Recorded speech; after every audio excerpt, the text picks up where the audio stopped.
mentioned heel hooks, that's generally considered the scariest one. Yeah. And it is. And so the kind of the misunderstanding a lot of lay people have when they see a heel hook is they think because you're hooking the foot, they think it's an attack on the lower part of the leg. Right. The ankle, But it's the knee, right? Correct. Yeah. And so essentially what you're doing is you are not only immobilizing the leg at the adjacent joints, at the hip and at the knee, but you're creating counter rotation. And so while maybe I'm trying to pull the heel to the left, essentially, I'm also rotating my hips to the right. And so I'm creating that counter rotation, and that's going to put all sorts of torquing pressure on the joints of the knee. So you're attacking all those ligaments, ACL, PCL, MCL.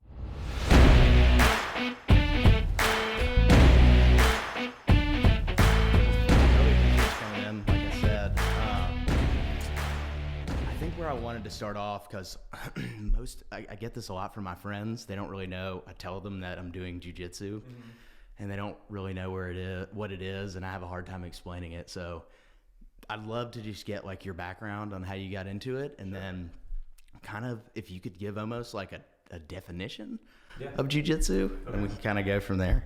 Yeah. So background, like I've always been a jock into sports right my whole life.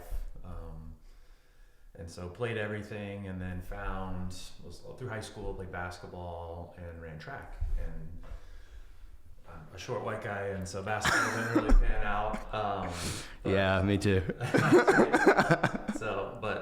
Started really liking track, and I got into the decathlon pretty early in high school. Okay.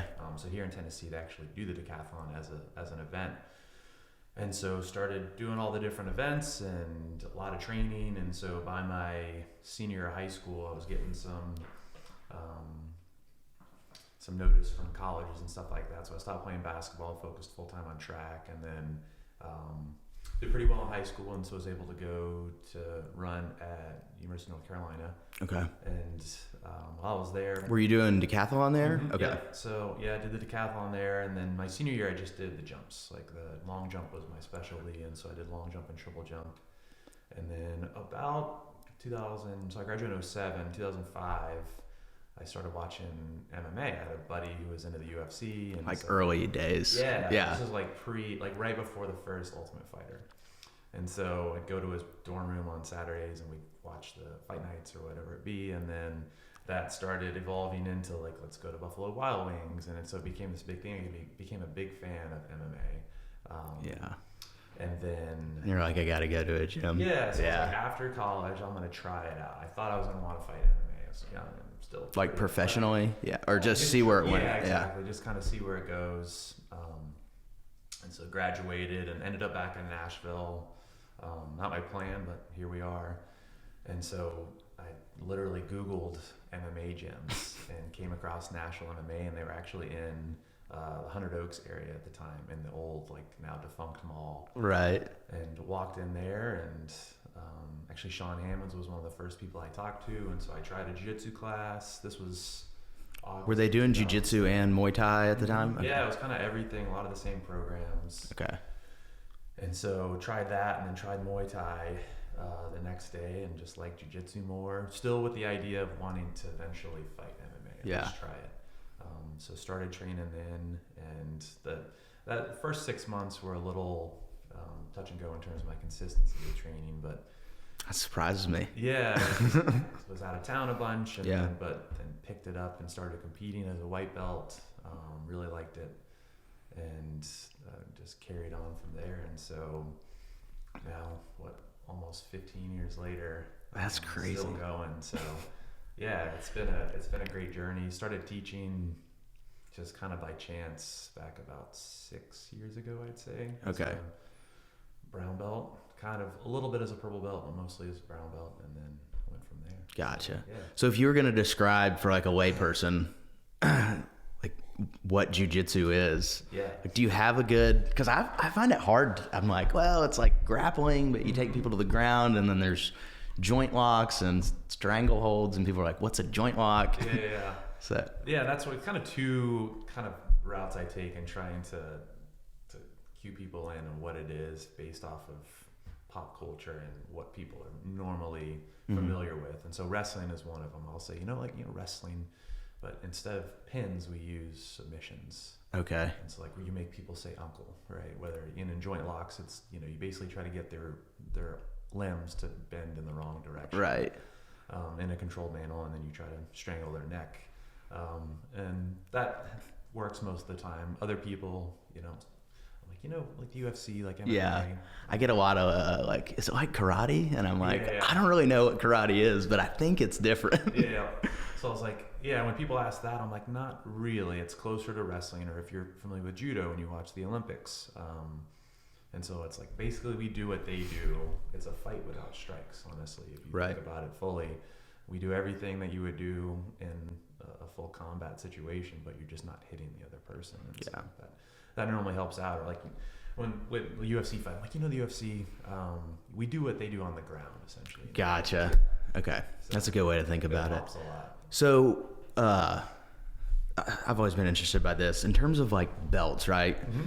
What do you, as an instructor, because I've seen like classes where you give out, blue belts, promotions, or stripes.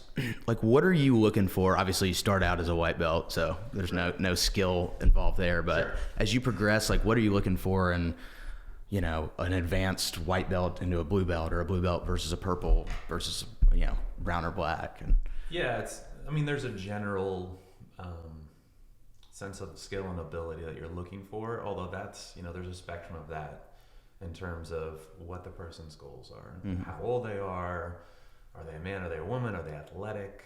A lot of different factors come into play. Like, I'm going to have a much higher standard for a 23-year-old competitor than I would a 50-year-old, right, who's just doing it, jockey, right, coming in, doing it for exercise and enjoying it, doesn't compete.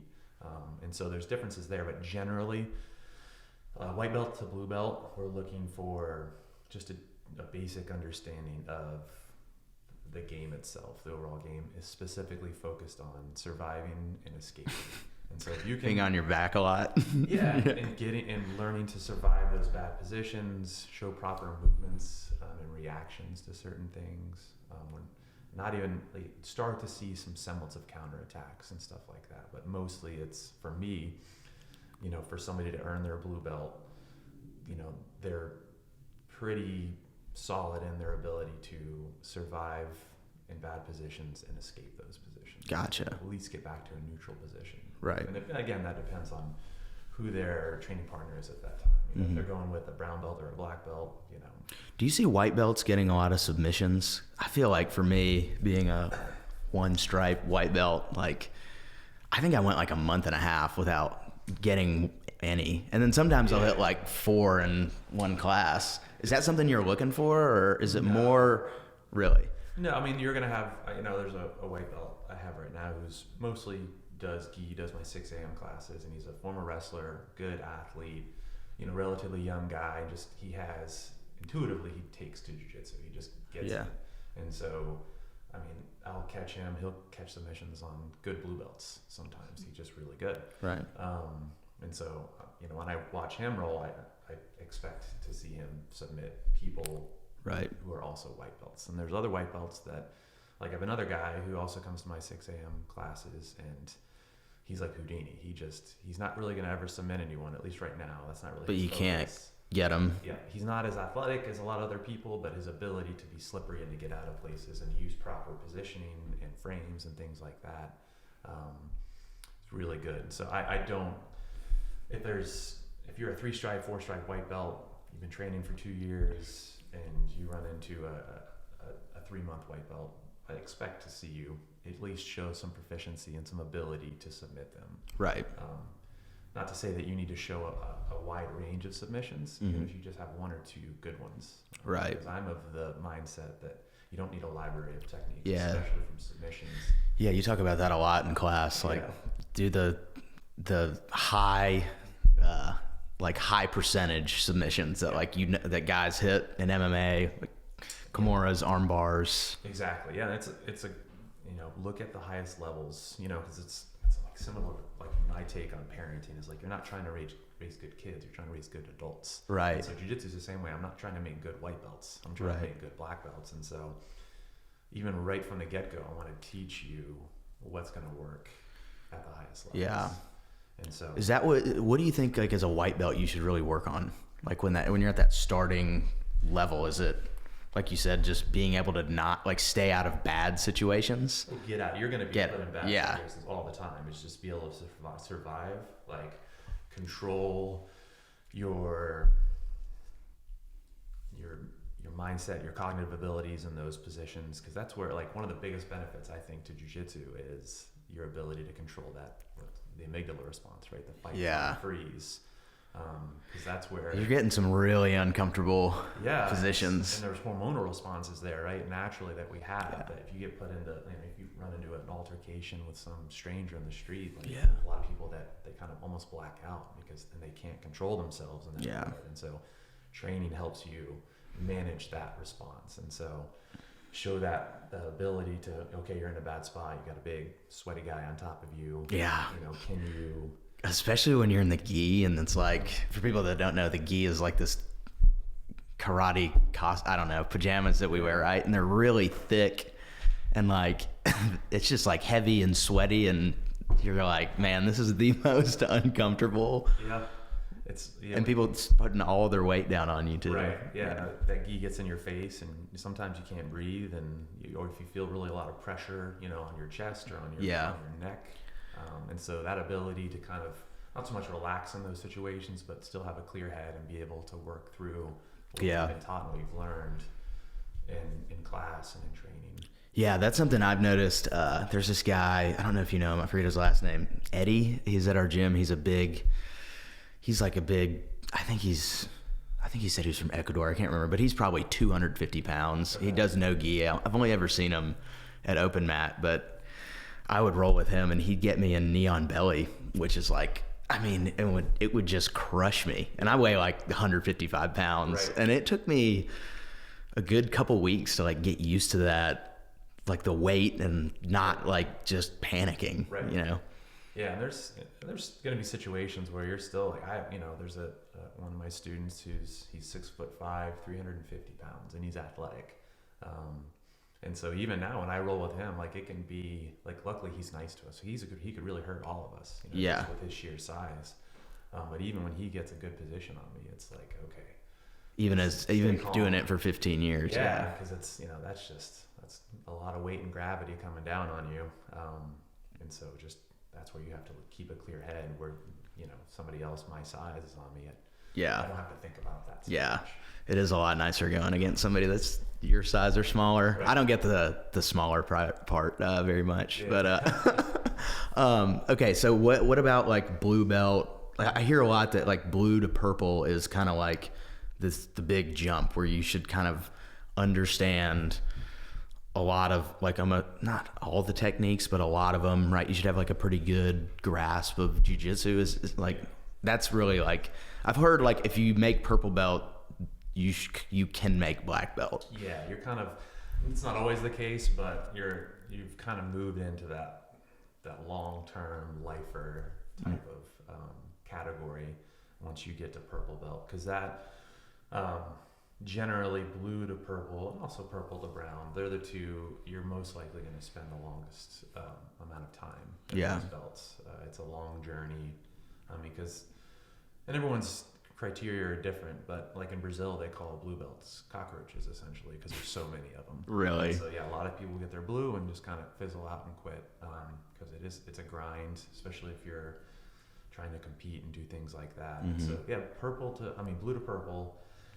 Do you remember how long you spent at blue belt? Or yeah, it was so white to blue was training time about 16 months or so. I got my blue pretty quick, but I competed. Right. And then I did I did Pan Am's as a white belt and did really well and got my blue belt right after that. And then blue to purple, I still competed a decent amount at blue belt, and that took me 2 years, maybe a little more than 2 years, 2 years and 2 months. And then purple belt, kind of same thing, that 2.5 year range, and then actually it was a 5-year brown belt. Really? Yeah. That was my longest belt by far, which is interesting because for most people that's the shortest belt. That's anywhere from 12 to 18 months for a lot of people. But yeah, at blue belt, we're looking for, starting to get on the attack more and be able to counterattack. Right. And show proficiency of not just moves, but series of moves or systems, and having some organization to your game, and starting to show a little bit of like, okay, oh yeah, that guy, he's really good at this and he does that. And so you got to watch out for that when you're rolling with him. So there's patterns there that you can display.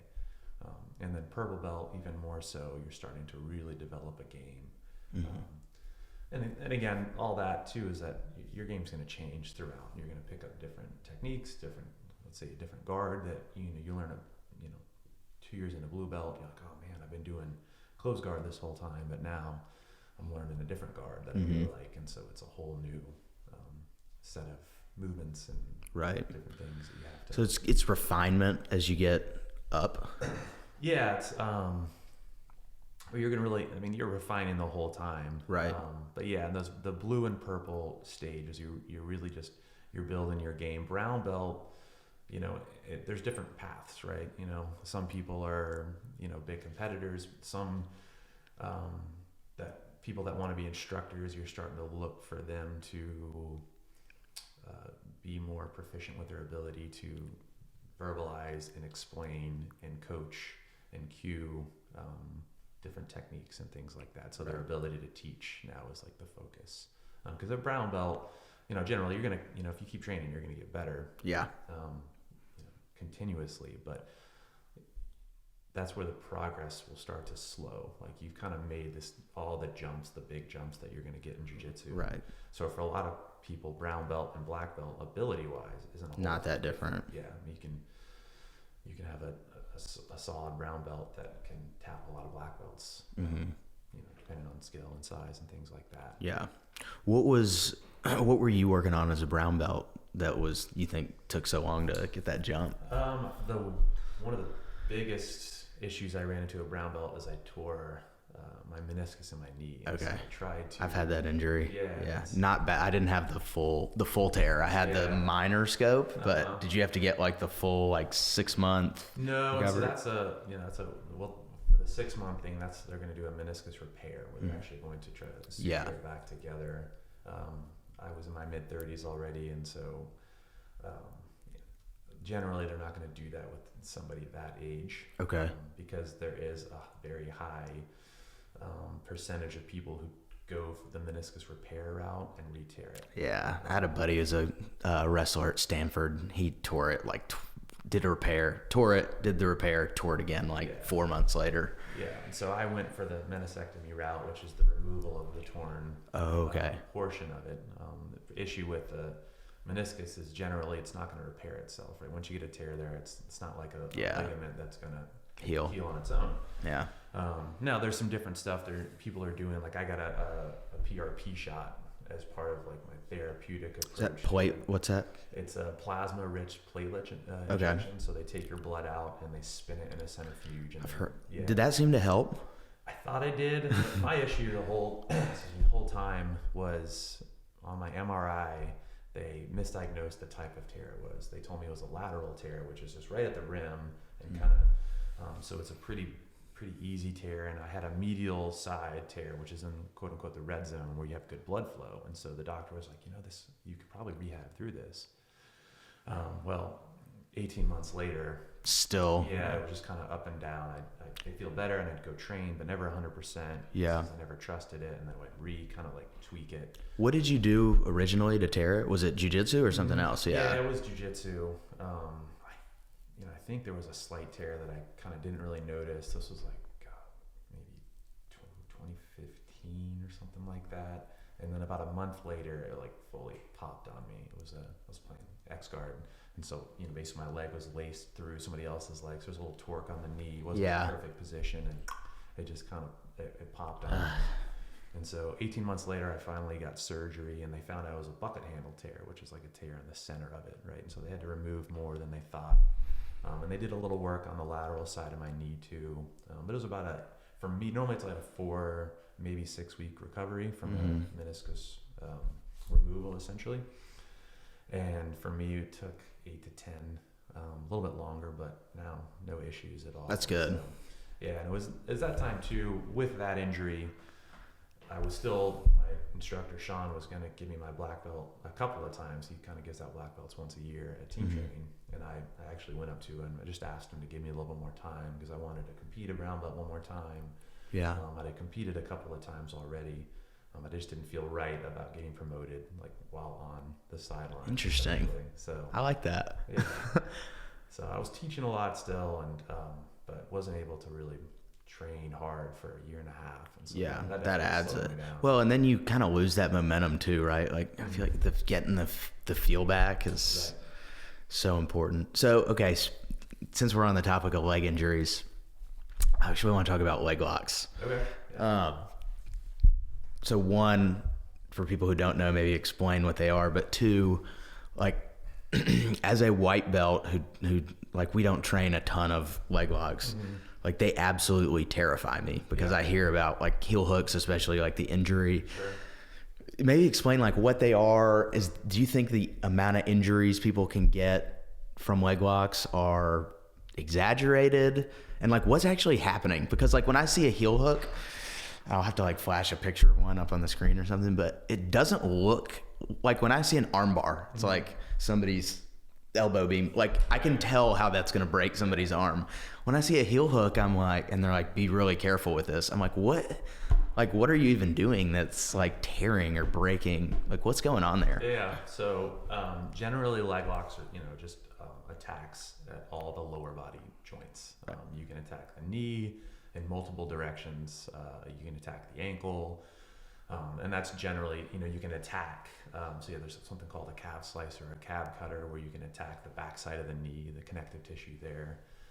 And so what you're looking to do is essentially use torque and different positionings and anchor points to twist and bend and break. Hyperextend essentially the joints in the wrong direction. And so, there's different types of leg locks and so like when you mention heel hooks, that's generally considered the scariest one. And it is. And so the kind of the misunderstanding a lot of lay people have when they see a heel hook is they think because you're hooking the foot, they think it's an attack on the lower part of the leg. Right. The ankle, But it's the knee, right? Correct. Yeah. And so essentially what you're doing is you are not only immobilizing the leg at the adjacent joints, at the hip and at the knee, but you're creating counter rotation. And so when you hook the heel, and generally you're going to want to hook it at your wrist bone, and you're basically going to, now where people go wrong is there's not really much of a twisting action. It's more of a rotating action that you're creating with the toes in the armpit and sort of a bicep curl. And then at the same time, so let's say you're doing, and there's different heel hooks, inside heel hooks or inverted heel hooks, and then outside heel hooks. And so basically you're rotating the knee either internally or externally.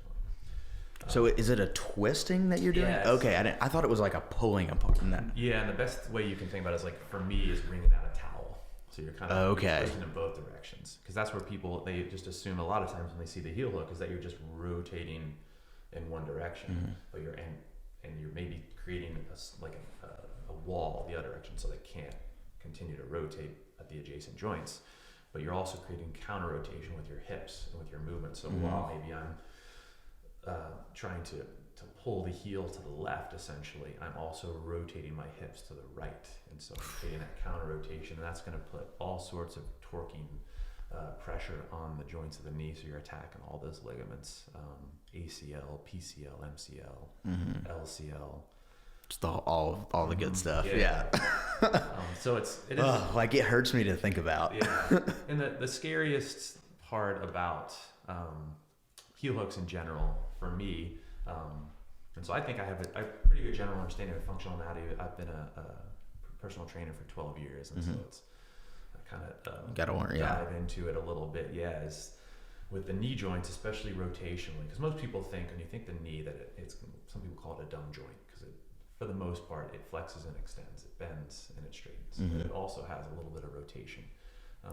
Slight, and you can train that a little bit. And it's not a ball joint like the shoulder, your wrist. Or the hip, yeah. And so when you start talking about rotating the knee, there is a little bit of movement there where you can rotate the tibia on the femur. But it doesn't take much. No. And so especially when you like inside heel hook, where you're basically rotating the foot from the inside out. Yeah.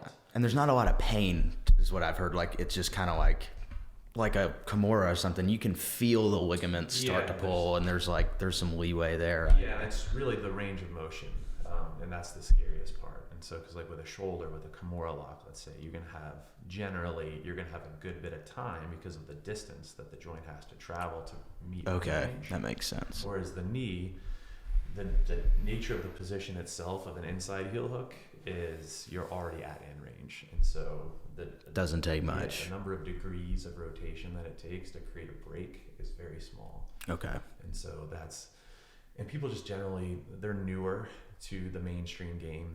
They were kind of frowned upon. You can't do heel hooks in the gi, especially. Really? Yeah. And so even now, like black belt, there's no heel hooks in like tournaments and stuff. Correct. Yeah, and most classes aren't going to allow any sort of heel hooks or anything in the gi, and mostly that's because of the friction that you get from the pants. The ability to escape goes way down, right? Because of that. And so they can be scary. That's, I think too, one of my little theories is that the distance of the joint from your focus, your brain, it plays into it as well. What do you mean by that? So like the leg's pretty far away, right? And so if you're weight at my legs, like if you're at my arm, my shoulder, it's right here. And so for me, it's when I've been put into leg locks and stuff, you're just the ability to kind of like sense danger. Yeah. Distally, like further away, I think is. Yeah.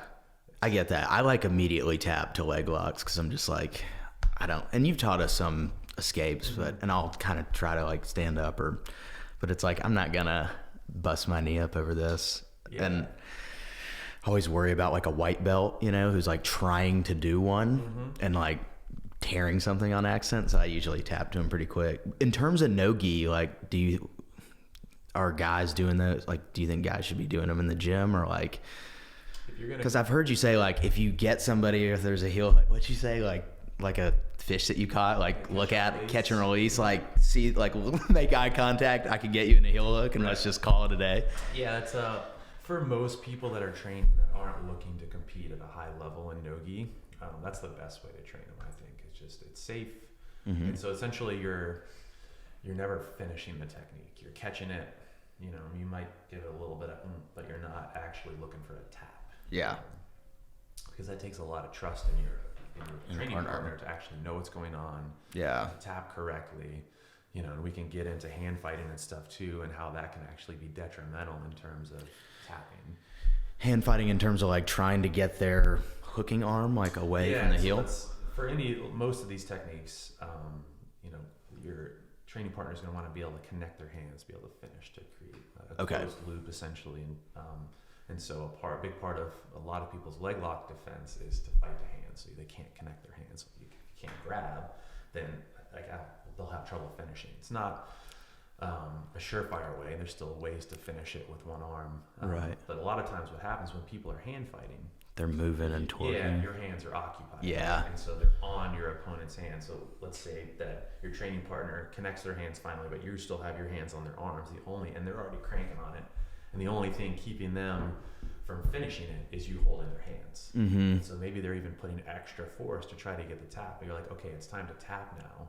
What do? You release your grip on their arms. Yep. And then they pop it. Yeah, that's why I learned this from somebody else a long time ago, is use your voice to tap to leg locks, especially when you're hand fighting. Just say tap, tap, tap, tap, tap. Yell it, scream it. Yeah. But don't let go.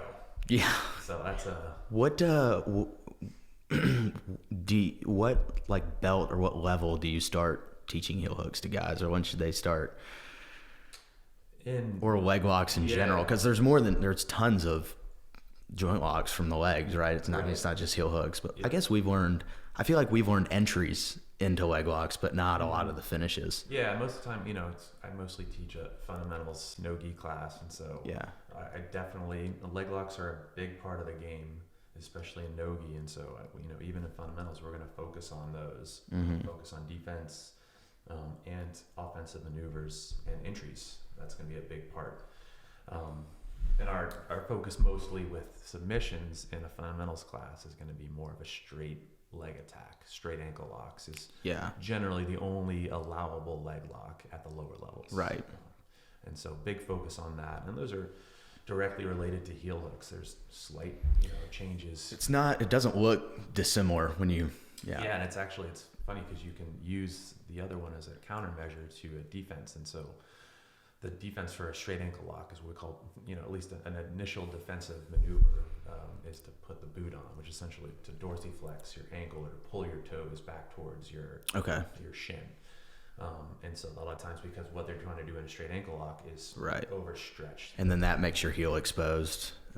Right. And so that's where people will, when you put that boot on to try to defend the ankle, you create a nice fat heel to hook from there. Yeah. So then counter to that, you're pointing the toes to make a smaller surface area for your training partner to hook the heel. And gotcha. So what you defend one, they can attack the other. It's kind of the whole name of the game with jiu-jitsu, right? With everything. Yeah. I mean, you talk about this a lot. You do one thing, they have to react. That creates another opportunity. Yeah, there's a big concept now floating around jiu-jitsu about the idea of dilemmas, right? Which has always been there, but people are actually putting words to it now. And so creating dilemmas for your opponent. But the way I like to put it is you present doors for your training partner to walk through. You can open one door or the other, but they're both going to suck. So much of a mind game. Yeah, exactly.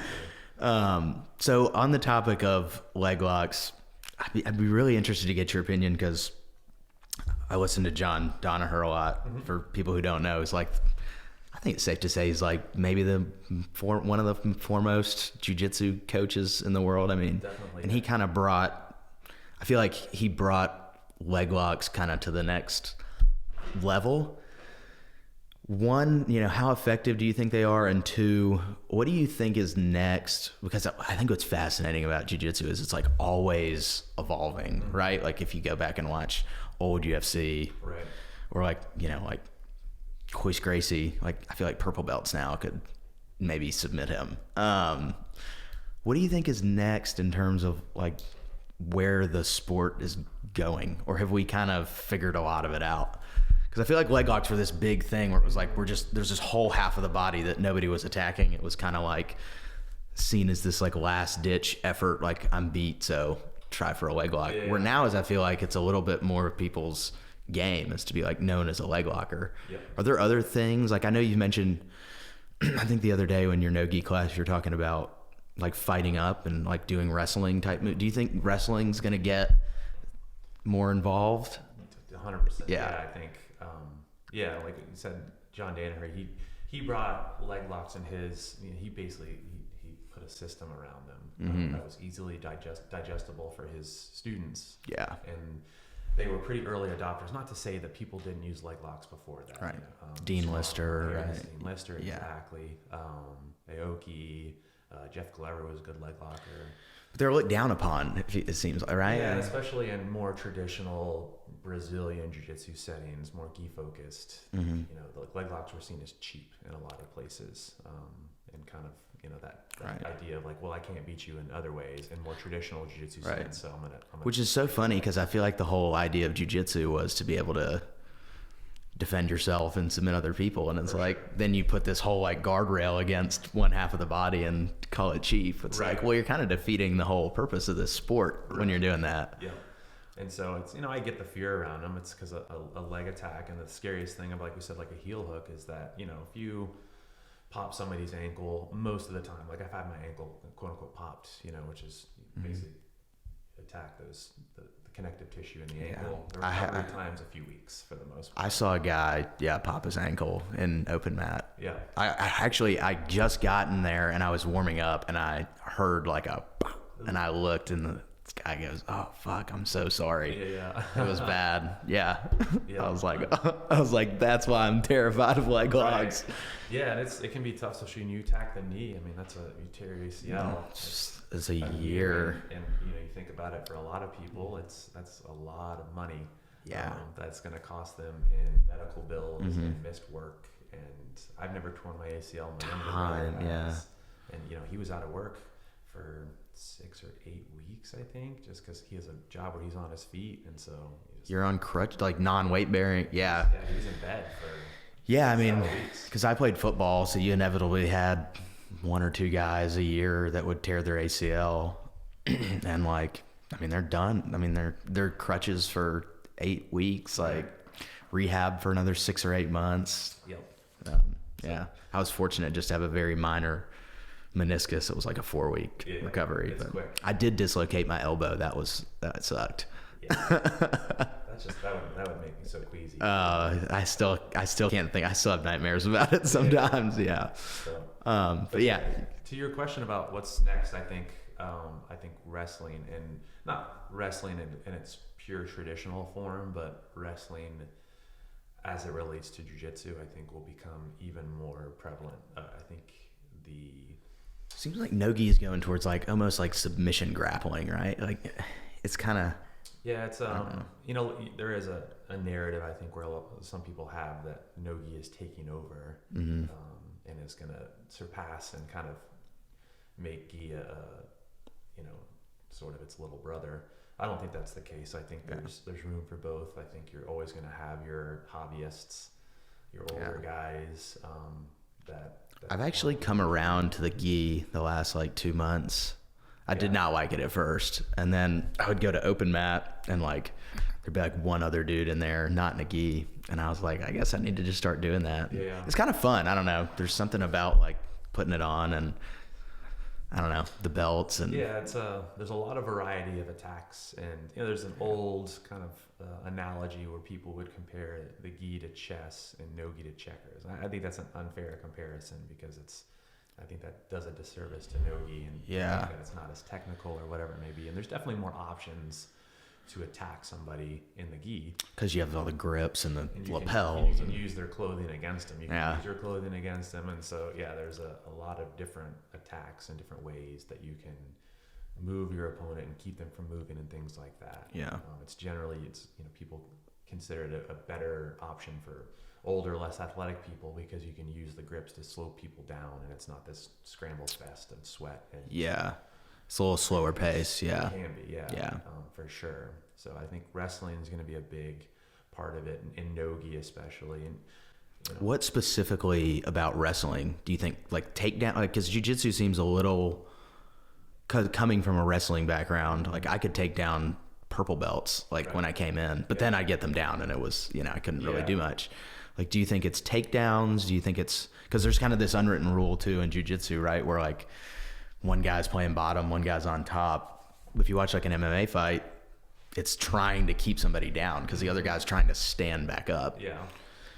I mean, I don't think takedowns, not so much as the ability to wrestle from the floor. And so I think you're going to see people favoring games and techniques from their back, from a guard position, that utilize more like wrestling type of techniques than trying to attack off their back, if that makes sense. So rather than like in the gi, you might be, your whole game might be kind of built on a foundation of playing off your back with a spider guard where you can control somebody and kind of keep their posture broken and keep them at the distance that you want them relative to your position. It's way harder to do that in no-gi. It's way harder to control somebody's posture in no-gi because I don't have the lapels to grab and pull. So we got to use the back of their neck, right? Or hips, different positions like that. And so I think you're going to see a lot more people developing games, the ability to get off their back using more traditional wrestling type of movements. And what would be examples of that? Like, I mean, I know it's a little hard to explain in a room like this, but so like a half guard, which so for people that don't know what that means, is that you essentially are trapping one of their legs with your two legs on your back. So you're basically just squeezing one of their legs.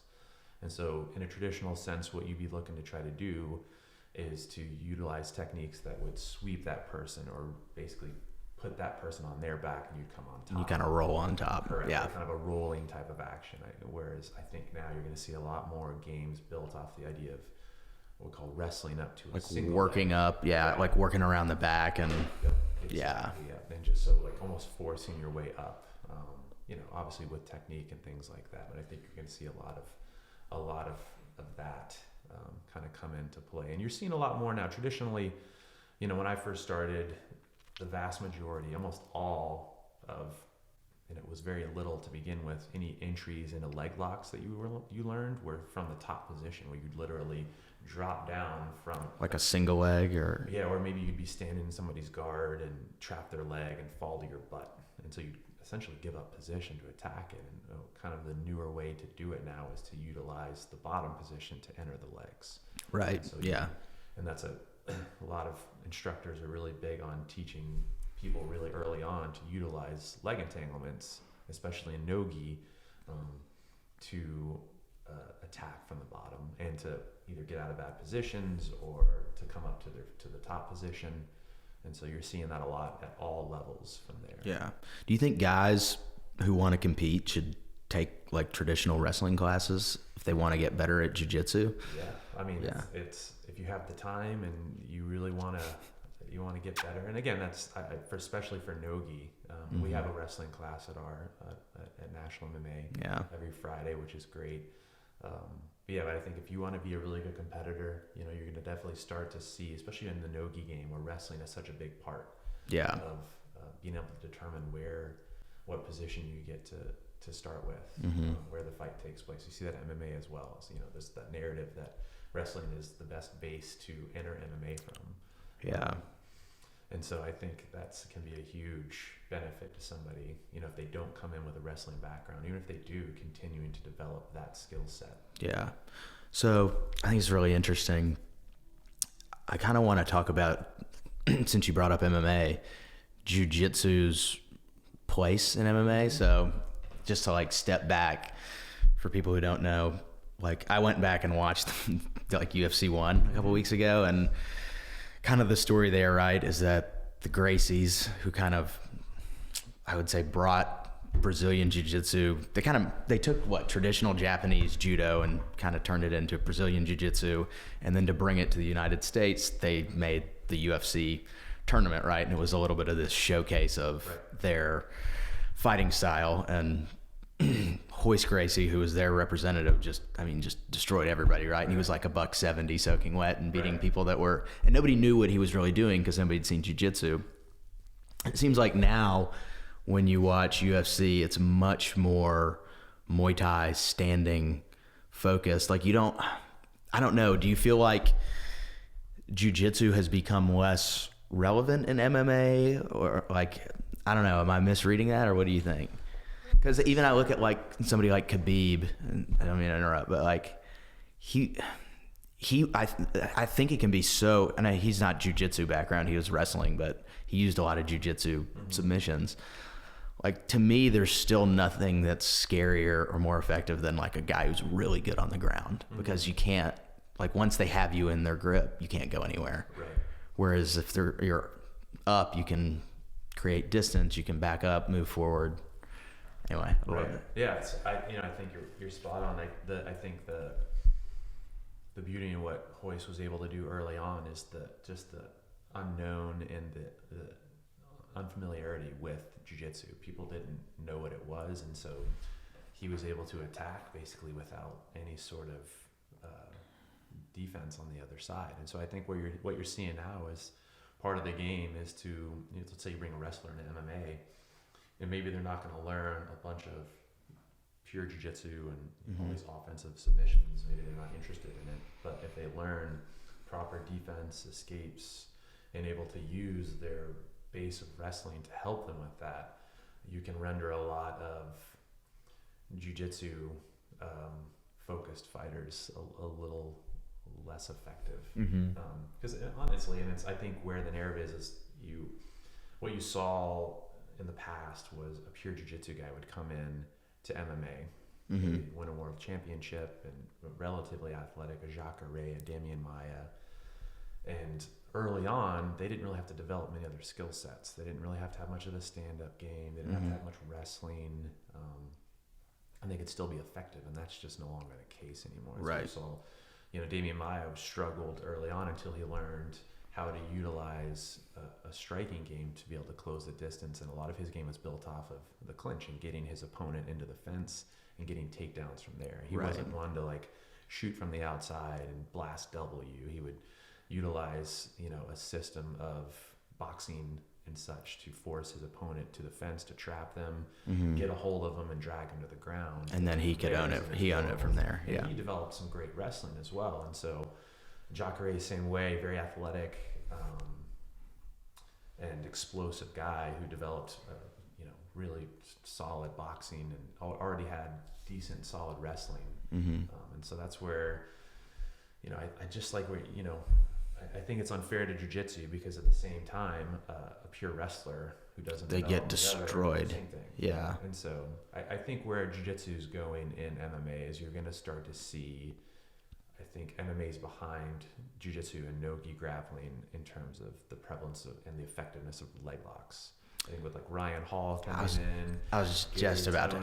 Yeah, I was just about, because Tonen's starting to fight in one, right? On an MMA. Right. Yeah, I was actually going to ask you that, like how you think those leg lockers and like really good jiu-jitsu, no-gi jiu-jitsu players will do kind of coming into MMA. Yeah. I feel like there's going to be this resurgence of the ground game. Yeah, and you're seeing that a little bit. You're already seeing those. I mean, this sport has been around long enough is that you've got adults now who started training MMA for MMA's sake when they were early teenagers. And so they're already going to have, fully developed skill sets in all the disciplines. And now you're kind of getting away too, where there's MMA is almost its own discipline now, especially as it relates to where you're like, if you fight in a cage, there's a whole game against the side of the cage, right? You're not going to find in traditional wrestling or jiu-jitsu or judo or Muay Thai.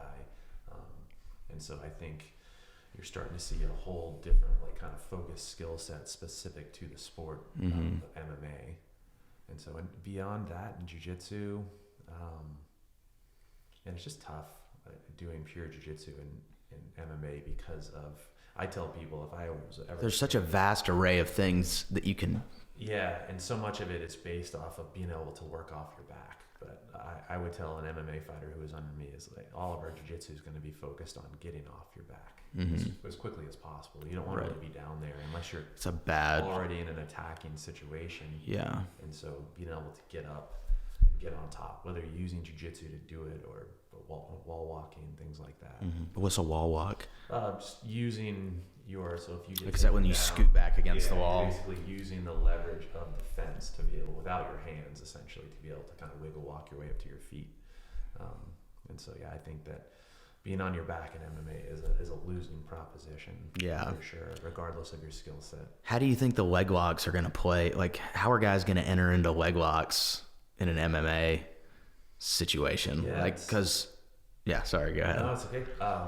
I think you saw that with like Ryan Hall as his famous Imanari rolls and things like that were effective early on. I think you're seeing people, they know that now, and so they can train that and start to shut it down. I do think you'll see the use of leg locks similar to in jiu-jitsu, pure jiu-jitsu, is that people will use them to fight off of their back and to be able to stand up or to actually enter a leg locking position. Okay. And so let's say you're on your back, you got taken down or you got knocked down in an MMA fight, and you've got your opponent standing or kneeling over you, rather than a traditional sense, either trying to make space and get up your feet really fast and create space. Attack the leg. Yeah, or in the past you would lock your legs around them in a closed guard and try to control their posture and maybe look for arm bars, whatever, from there. And now I think you'll see people, and you are seeing people, enter the leg entanglement positions. Right. To be able to not only attack the legs, but use those positions to get back to their feet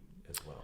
Did you watch the Ngannou versus Gane fight? I didn't. It's funny. As time has gone on, I've gotten older. I don't follow MMA as closely as I used to. Yeah. Like, honestly, it was probably my favorite sport. I literally did like fantasy MMA back when I was in my mid-20s. It was fun. I'd watch all the events, and so it was just for you could do it with play money or real money. Yeah. And pick the who would win the fights and win and all that stuff. But now those fights run so late. Yeah. Did you happen to see any of the highlights of Gane's heel hook attempt? I did. I saw it really fast. I didn't like dive too deep. I didn't analyze it. I've been wanting to ask you, like, because he was just like cranking on his heel, and I was not knowing anything. I was like, oh my God, he's about to tear his leg apart. And Ngannou just kind of like looked at him and pushed him away. Yeah, and I know Ngannou. He had a tear, right? Yeah, and I don't know if it was from that attempt or not. I heard. I think he said. Yeah, I think he said he had it. But it looked to me, just looking at it really fast, is that his opponent, I forgot the guy's name. Cyril Gahn. Yeah. He just, and I talk about this a lot, is so much of the ability to finish a leg lock is kind of, obviously you want to control the knee line, which means that you basically want their knee closer to your hips, basically inside the box of your knees. Mm-hmm. Right? And then from there, what I saw with him is the lack of hip control. Is basically you want to create either immobilization or even better, counter rotation at their hips from there. And it looked like Ngannou was able to like slightly rotate with the heel hook to be able to alleviate the pressure. And it just couldn't, Plus he's like massive. Right. Yeah. So if you're, basically twisting my heel one way, to alleviate that, I want to go with that and move and reorient my joints to where they're not shredded at any range. So who's your favorite? I know you don't follow it now, but who's your favorite fighter? Or who was? Yeah, of all time. Or like top 2 or 3. Early on, and oddly enough, and it wasn't because of his style. I think I just liked him. I liked his story. I liked he was a normal dude. Was Rich Franklin. I really liked Rich Franklin. Okay, I haven't even ever heard of him. He was an early, early mid 2000s middleweight. Okay. You've probably seen a couple of his highlights. He was a UFC champion for a decent while and just a good ambassador of the sport. His story was that he was I think he was a high school teacher while he was still training. And so he finally... That's crazy, dude. He ended up retiring from teaching and going full-time in MMA. Mm-hmm. But, it was just somebody who was came from a non, traditional MMA background.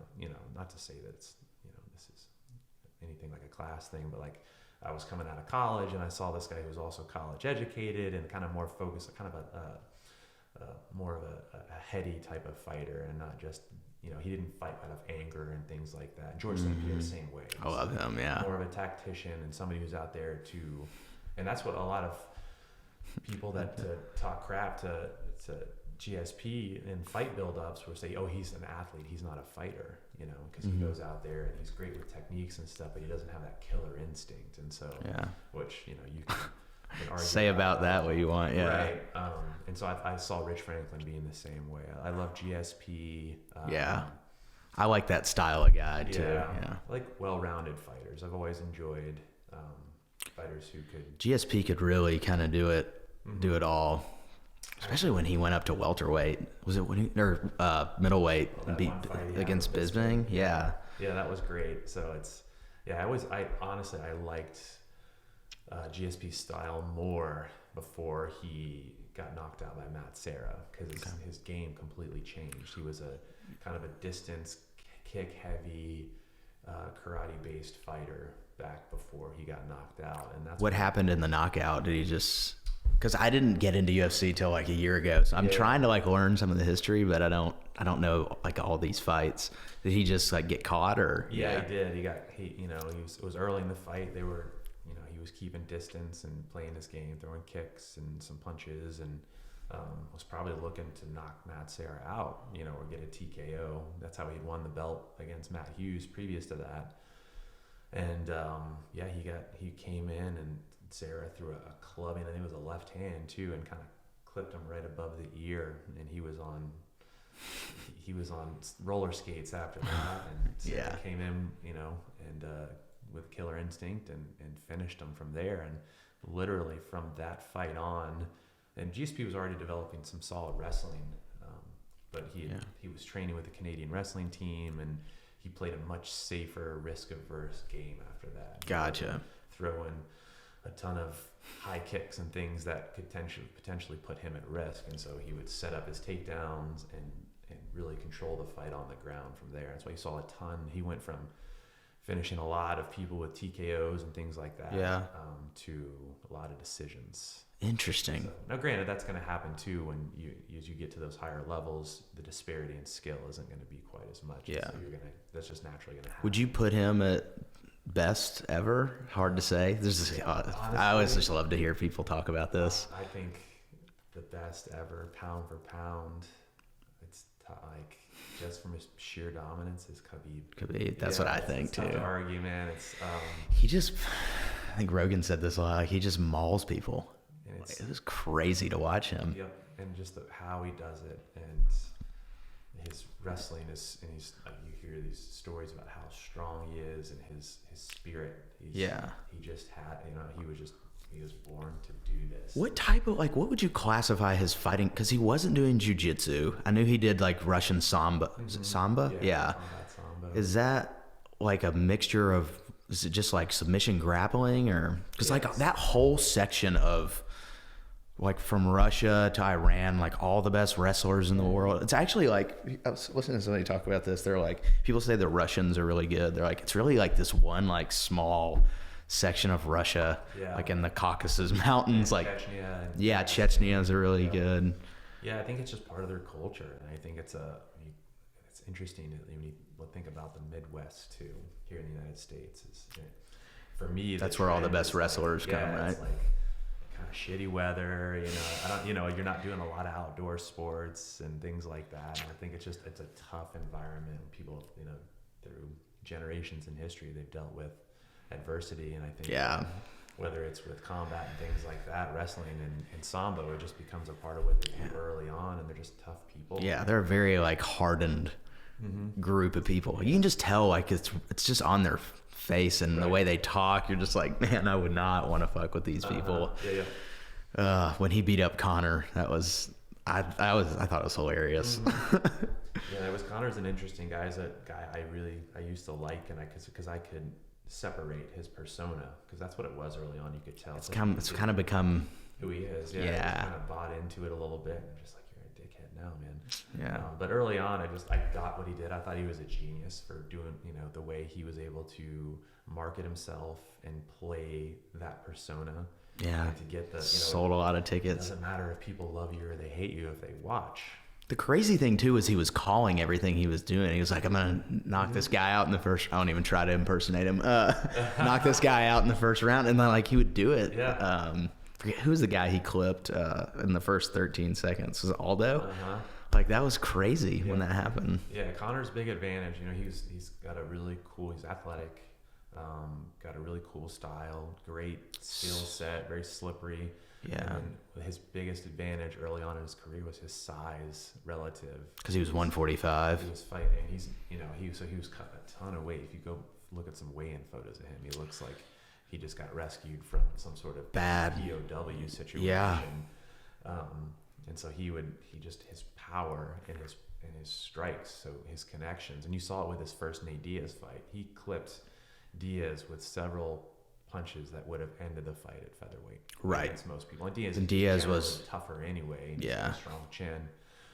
And so I think that's what threw him off in that first fight, is that. And then he got tired. Yeah. And then he got. Exactly. And, it's the carrying that extra weight too. And then you can throw in these big, what used to be kill shots. And that doesn't work. Yet, yeah. So. Diaz is a hard guy to knock out too. Have you seen how big he's gotten lately? I saw some photos. I don't follow him on social media or anything. Yeah. I try to keep a lot of that negativity and stuff out. Yeah. I saw there's one photo of his face. I was just you look ridiculous. You look like a chipmunk who's hoarding some nuts. Yeah. Somebody was USADA's going to be paying him a visit because he's put on 30 pounds of muscle and right. I guess it's been 7 or 8 months now, but it's interesting. Khabib was huge for middleweight too. I heard him in GSP talking about it. He was like, Khabib weighs more than I do, and I fought my whole career at welterweight. Yeah, Khabib cut a lot of weight as well. I mean, you're going to generally see that, with the best fighters. It's rare that you're going to have I think Mighty Mouse, Demetrius Johnson was the best example of somebody who was truly fighting at their weight and just dominating. He wasn't using a size advantage to win the day. Aldo even was the same way. He cut a ton of weight to get to 145 back in the day. Why do you think it is that MMA has the big weight cuts? I did not realize it till I started following the sport, and I'd hear about guys missing weight, and I was like, how are you a professional athlete not making weight? And then I was like, oh, you cut 35 pounds in a week. Yeah. But why is it you think wrestling, there's weight cuts? Even growing up we had weight cuts, but it was smaller, and maybe some of it had to do that it was well, you're going to fight at 145 or whatever the weight class was for the next 4 months. So you couldn't just like emaciate yourself. Right. Yeah, I think there's a bunch of, I think just the general regulation. Wrestling's been around for a long time, and it's here in the United States, it's a scholastic sport for the most part. It's with kids. And so, you know, you're not going to, parents and that's a good point. Schools aren't going to allow kids to just essentially kill themselves. And a big thing that you're seeing there is day in, you know, weigh-ins. And so they're weighing in maybe an hour before their wrestling match. And so if you cut too much weight, you're not going to recover in time. And so in MMA, you have day before weigh-ins where people have 24 hours to rehydrate, to restore their glycogen. You think day in weigh-ins will ever be a thing in MMA? I feel like it'd screw up the weight, that's what I like. Yeah. I feel like it would throw off everybody would have to like bump up a weight class.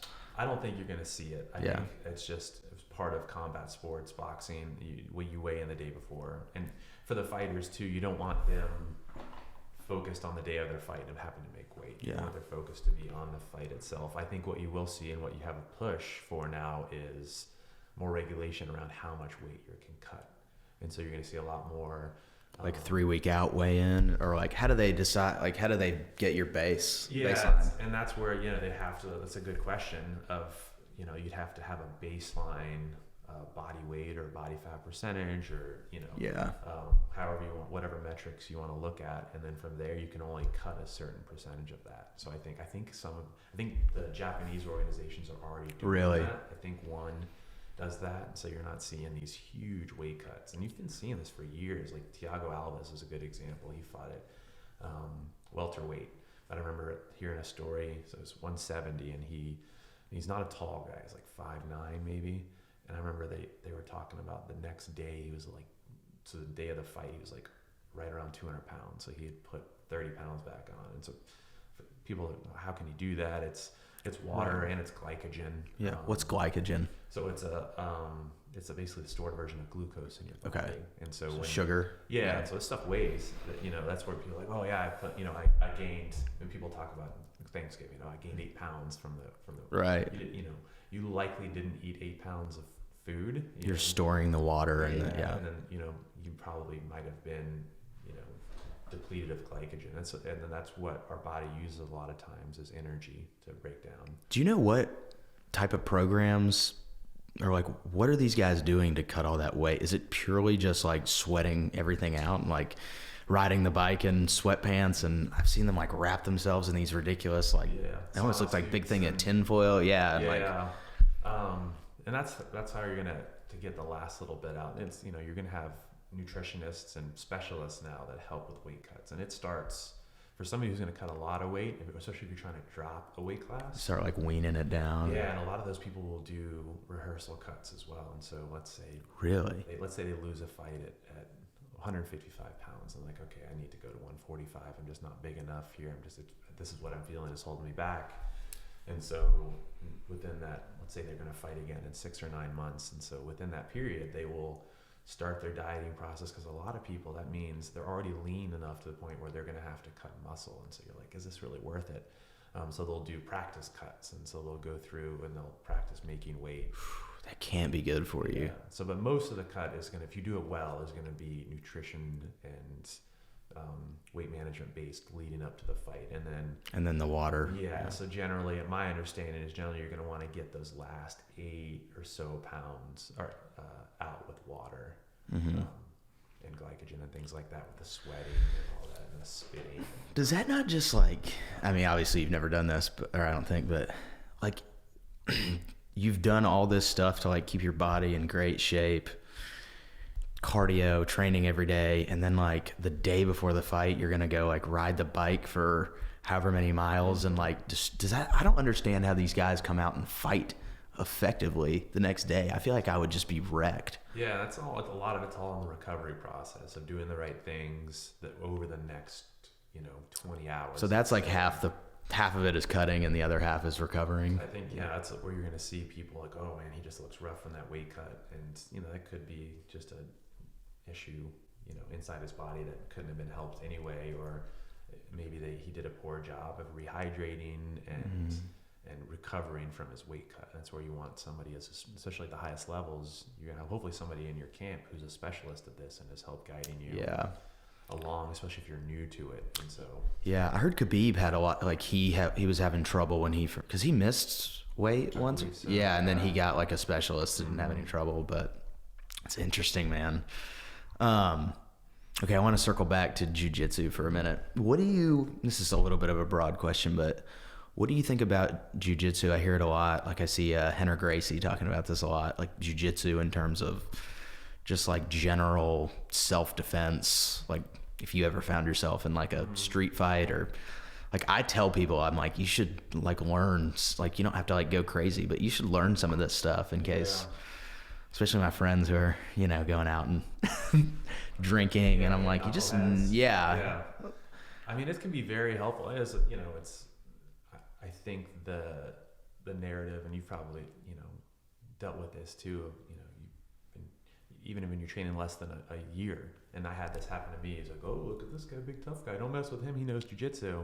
When in reality, initially 15 years later, it's like, I didn't know jiu-jitsu, you know, like I knew a little bit, but not enough to get me in trouble if I wanted to. I know, that's what I think now. I'm like, I feel like it would be bad to, like, you think you could do something, but like you still get popped in the face, you know. Definitely could, and that's where, and it kind of goes back to you know, what I said earlier. With, I think one of the biggest advantages you get in terms of training jiu-jitsu as it relates to altercations at a bar or whatever, where you're going to get into a street fight or something, is the ability to be calm and to control yourself. It's like, I do this every day on the mats. It's simulated and I'm not getting punched, but I'm also not, you know, the other guy is, maybe he's been in another altercation, maybe it was 2 years ago, and he just sits at a desk or, you know, plays pickup basketball. My ability to control my, you know,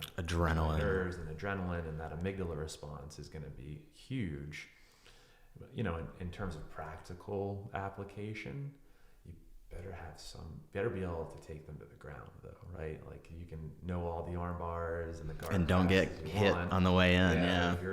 Especially if you get into an altercation with a big athletic guy, like that's where I tell people, like, I developed 2 skill sets in my life in terms of athletics, running, high level, track and field and jiu-jitsu, and unless I have no way out or I have a family member or somebody who I can't get out of the situation, I'm gonna peace out. Yeah. Even now, like somebody wants to mess with me, I'm like, no, thank you. I'm out. Yeah. That's do you know who Jocko Willink is? I was listening to him. He was like, if you want to fight me and you haven't taken me to the ground, like I can just leave. Like I can run. Because what do you win when you win a street fight? Yeah. Nothing. You know, maybe a lawsuit. Yeah, that's the thing. You get arrested, like, you know, and you hear especially these days, like everything's on video. Yeah. Yep. And you never know what's gonna happen, and you never know what's, like, let's say you catch somebody with a punch. You know, maybe they were in your face, and you hear stories about this that hit their head on the ground and kills them. Yeah. And then now you're going to prison. Yeah. And if you don't go to prison, you're gonna go broke. Trying not to go to prison. Yeah. So it's a lot. And you're gonna be messed up from it. And that's a stranger. You don't know that person.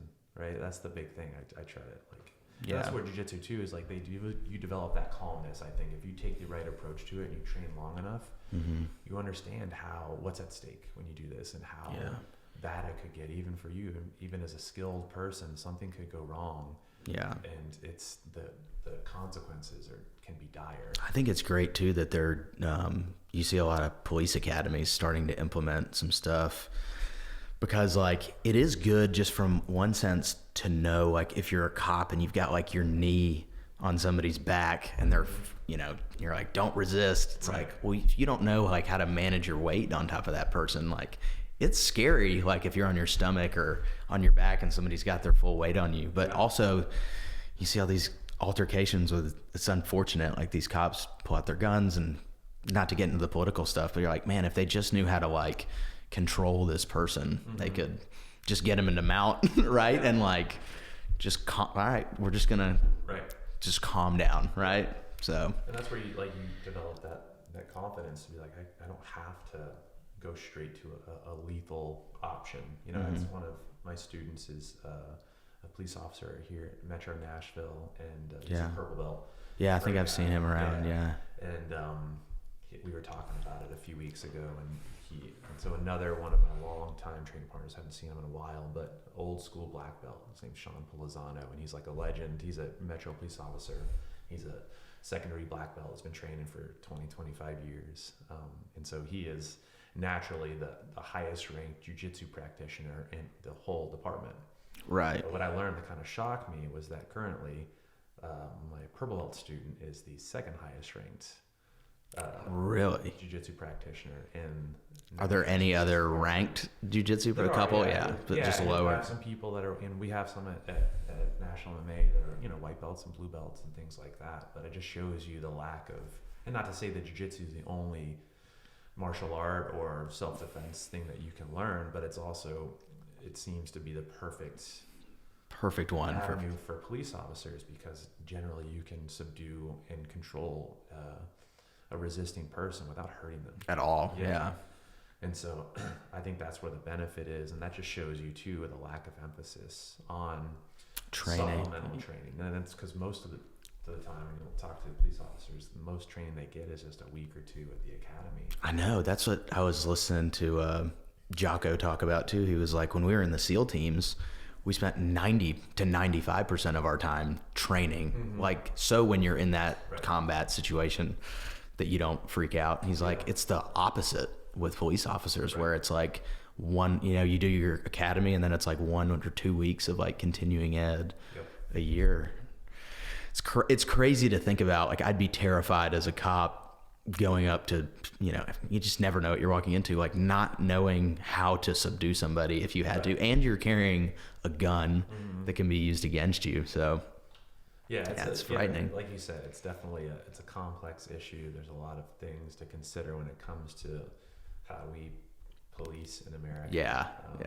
But I all that to say, it would definitely be beneficial, in my opinion, to vastly increase the amount of hand-to-hand arresting procedures and things like that. Like you're seeing Henner and here in Gracie develop basically a law program that some excitingly enough, like some departments are actually, they're implementing that into their training and ongoing training. I think, just like you see with health insurance carriers will incentivize people to exercise or eat well with premium deductions and things like that. I think if you try to implement some of that into police departments, and like whether you're giving people a bonus to train jiu-jitsu or whatever it may be, it's, you can talk to people and they'll listen if you talk to their wallets, So. And it goes back to what you're saying about even if they, it's the ability to not panic, right? And to not just reach for that gun. A good analogy, I think, to this is, actually I've deer hunted my whole life and got into bow hunting, and like, believe it or not, like shooting a deer, especially with a bow, is like one of the most high intensity moments. And I've seen people who are great like shooting at a target, and then a deer will walk out. My brother had a friend who he missed 12 deer in a row, and like, cause he never put himself like in a pressure situation, like he just couldn't handle it. And so he never like forced, like even when he trained just on a target, like never put himself in a pressured situation where he like had to make a shot. And then when a deer walked out, he just like couldn't, he panicked. Right. And that's the same thing. Like I think with these cops, like they've never been attacked. And then it's like, I'm going to go for the pacifier. Yep. All right. Well, I want to ask you one more thing and then we can wrap it up.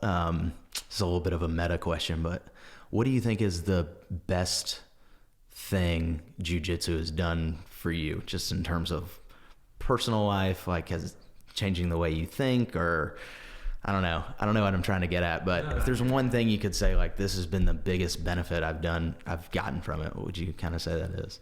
I think it's given me, it's like, kind of like I said at the very beginning, I've always been a jock, it's like, I've played every sport growing up, and I knew that I looked for, a line of work coming out of college that still allowed me to be physical and to use, the skills that I developed, and just enjoyed it. I enjoyed moving my body. And so I think jiu-jitsu has given me something, in two ways. That one is that I'm able to continue to exercise and keep myself healthy and keep myself fit.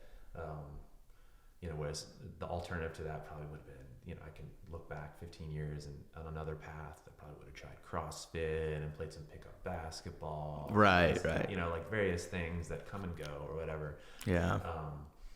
But jiu-jitsu's given that to me. It's something I can focus on. It's a community of people that I've met. Not to say that I'm especially now in a role as an instructor, I'm not like best friends with a bunch of people from the gym. Mm-hmm. One of my best. There is that sense of camaraderie though at the gym. Right? Yeah. So, and I have two of my closest friends I met, through jiu-jitsu. But likewise too, I love coaching. I love instructing and teaching. Yeah. And it doesn't just have to be jiu-jitsu. I've coached fitness for a long time. Yeah. I coached track and field before that. And so I've always just really enjoyed coaching. And so it gives me something I'm passionate about, something I love to do myself. I also love to teach it to people. Yeah. Yeah. And I was saying this before we started, and I promise, like, not blowing smoke up your ass, I'd love coming to your classes. Just, you have you explain things very clearly and articulately, like it clicks a lot when you do it. So I'm really appreciative of you, like, that I just happened to sign up for Nashville MMA and went to one of your classes. It's been a ton of fun. So, yeah, I appreciate it, man. Absolutely. Awesome. Joe, Thanks. Thank you. Yeah.